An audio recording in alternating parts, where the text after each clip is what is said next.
Hello mga kabayabas, welcome back sa aking channel. So for today's vlog mga kabayabas ay magluluto po si mama ng ulam po namin ng hapunan. At ang lulutuin po niya ay sinantol. Kaya sana pipatuloy po niyo ako supportan sa aking vlog. Sa walang sawa po niyo pagsuporta at mag-ingat po kayo palagi. God bless po.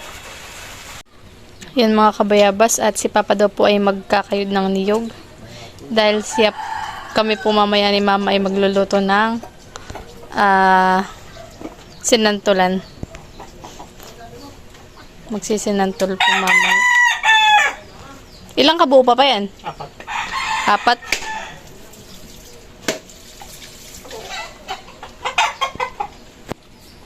Hindi po. Ano pa po yung dalawang niyog Maliliit yung tubuhan eh.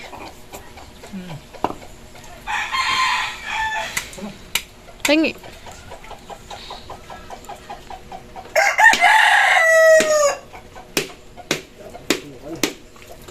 Tapos ka nalulubag, magkayod. Malaki naman iyan. Ayoko, malaki. Lima, ano? Maganda na kayo. Usap ko. Doon ano? Ay,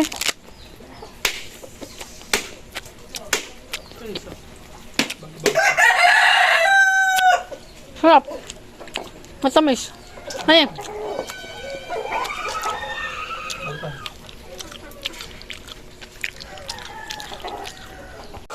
Magkakayod na po si Papa. Yan po yung 4 na kabuo na niyog.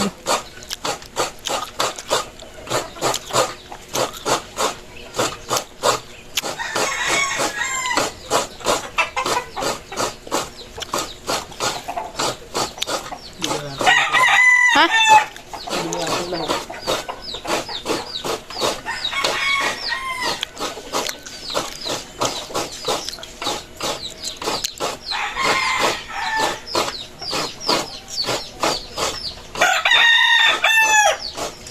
Yan mga kabayabas, bali nagbili rin po ng 1 kilong isda po na galunggong. At ito po ay lahok din po sa sinantulan. Bali ito muna po igaganga, tapos po ay hihimayin. Tatanggalin po yung tinik. Tapos po iba din po yung kinayod po ni Papa na niyog sa tungguhin. Tapos po nagbili po tayo ng hipon. Panlahok din po sa ating sinantulan. Masarap po ay may hipon. Ito na po mga kabayabas yung ating regalo sa sinantol. Meron po tayo ditong tanglad, salay, tsaka po bawang, luya, at tsaka siling green. So mga po yung nagsisimula na maggayat po ng ating rekado. Hindi na po ni Mama binalatan yung ating luya. Ay, pong bawang, hindi na rin po rin. Tinakababalatan ko pero hindi ko nahiwain. Oo. Yan naman po ibabalatan lang ni Mama. Pero hindi na po niya hihiwain.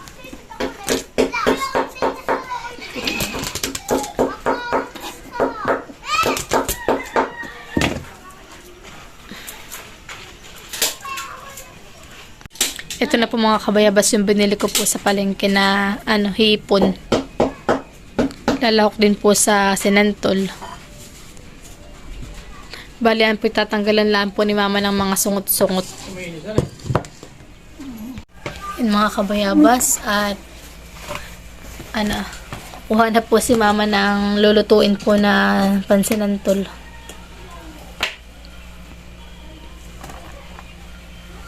Sakto lang Mama lutuin mo.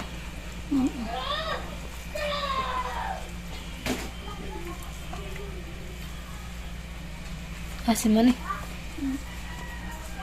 Lalagyan ko pa ng asin. Ano yan? Kakaunti, pag napigan ikaw, wala na yan.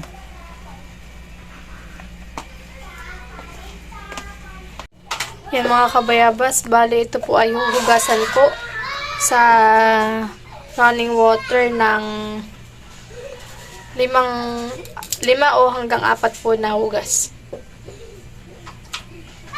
para matanggal po yung asim. Tsaka yan po ay papakuluan na rin po.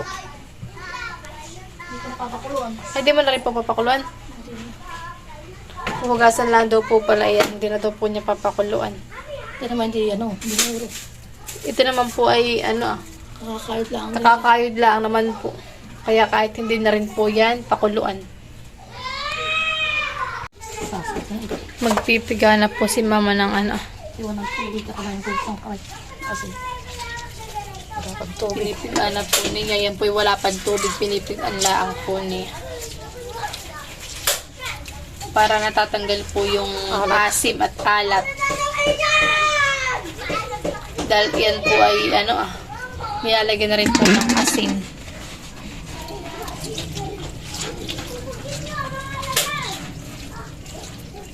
Bali, yan po ay huhugasan po ng 4 hanggang 5 hugas. Yun mga kabayabas, at tapos na po ni mama yung santol na hugasan. Maya-maya po ipipigain lang po ulit niya. At siya po naman ngayon ay nagpipiga ng niyog. Panggata po.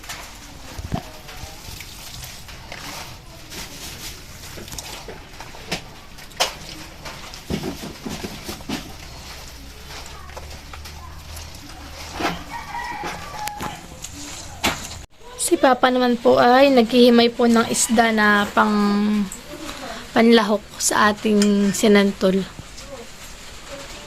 Ginanga.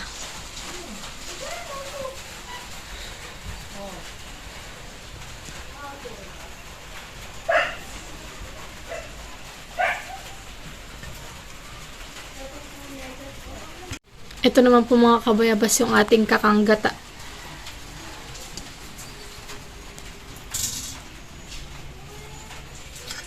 Maglalako ko rin po ng mega sardines sa laang po. Lalagay na po ni mama yung huling gata para po malaga po yung ating santol.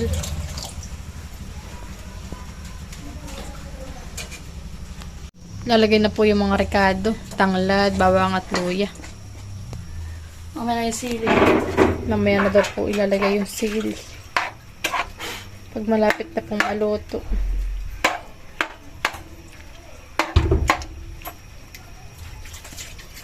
Hindi ito latrik.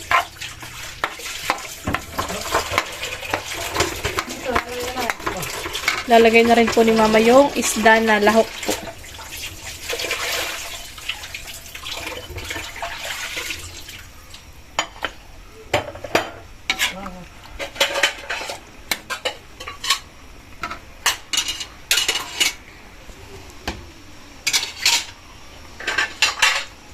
Lalagay na rin po yung lahok na mega sardines.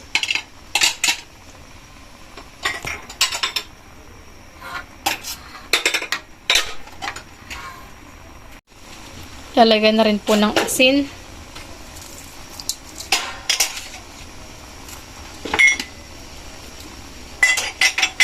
Lalagay na rin po ng bitchin. Paminta. Hindi yan. Ang kakamit ko. Lalagay na po ni mama mga kabayabas yung kakanggata.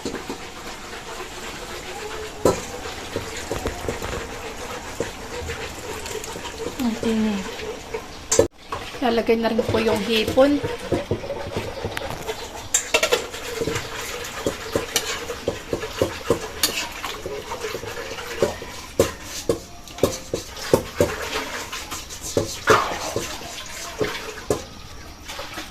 Dami islahan. Tama lang yun. Wow, sarap nun mga kabayabas. Ito po yung ating pang papaigahin. At pag iga na po ay okay na ang ating sinantolan. Sarap po ng aming ulam at medyo naulan-ulan pa po.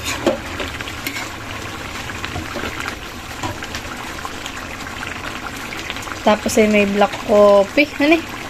Ay, wala pala tayo. Wala, nabos mo. Milo na lang. Ang kaso ko din, hindi yan.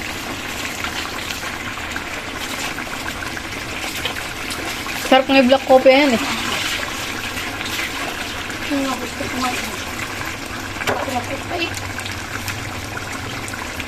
Sarap. Medyo malapit-lapit na po siyang maiga.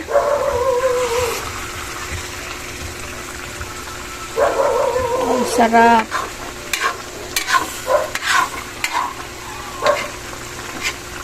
Ako lang po yung nagbili ng kalahating kilong hipon.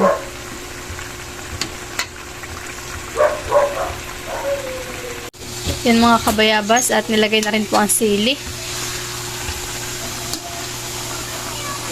Kaya po huling nilagay ay baka po madurog ay mapahang po baka yung ating sili.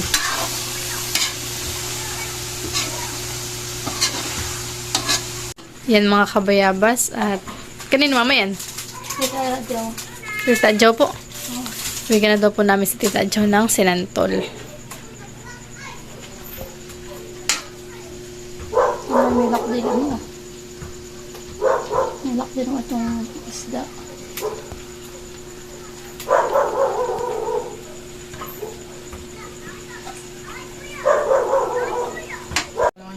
Bigyan din po namin si Tito Emil ng sinantol.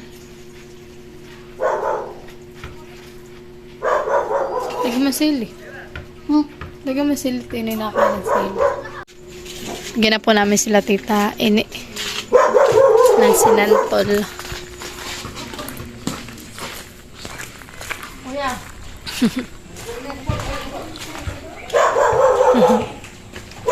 Salamat. Sige po. Mamaya na lang sa akin. Oh, sige ate. Bigyan na po namin si Tita Jo. Nana kung pakiti sa inyo. Salamat. Bibigyan na rin po namin si Lola Paul ng sinantol.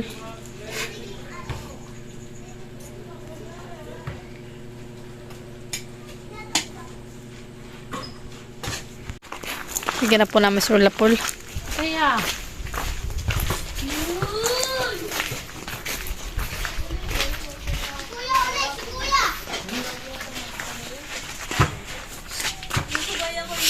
Aba! Oh, diyan. Aba, yung naka-special ang sinantol ito. Sinantol po. Boy, thank you! Sige po. Thank you. Bibigyan din daw po namin sila Tita Huya At ng lang. sinantol.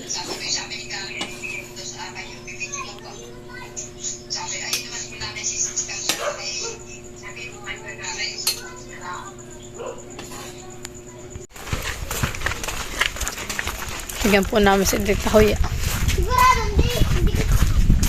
Tapo.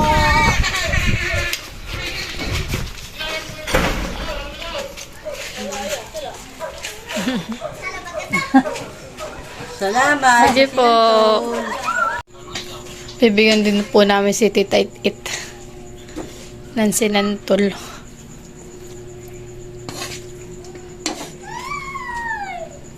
Nakakalipa na yung santo na lang ito. May po may lahok na isda Isda naman ito. na durog. Hindi akong silihan. Sana po kami ka na ninay. Kami pa yung magdadala na ng ulam. Nay!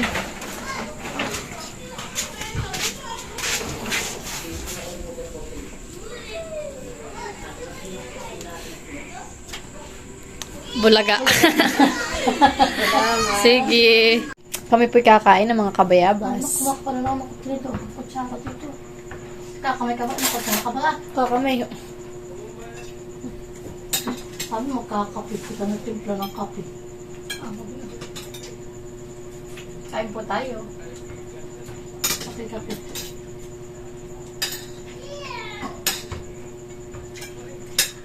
Fresh milk ako eh.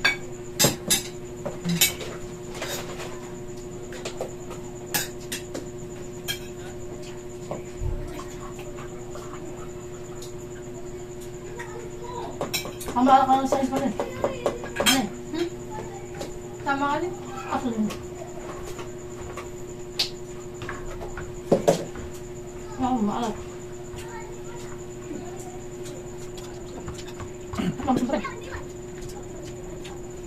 Sige, nagluto ka lagi ng kaso. Ay, wala yan. Sarap. Sarap. Aba. Aba. Kain po tayo. Kain po.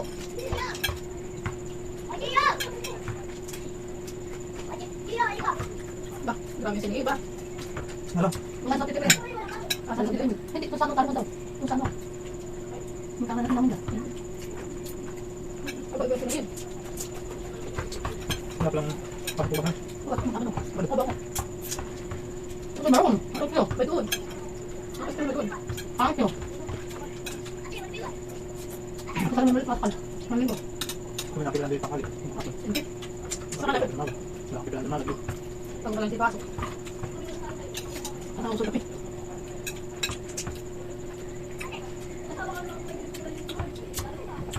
So, ano niya lang? Parang 48. 48 peraso. 48, 48. Ano?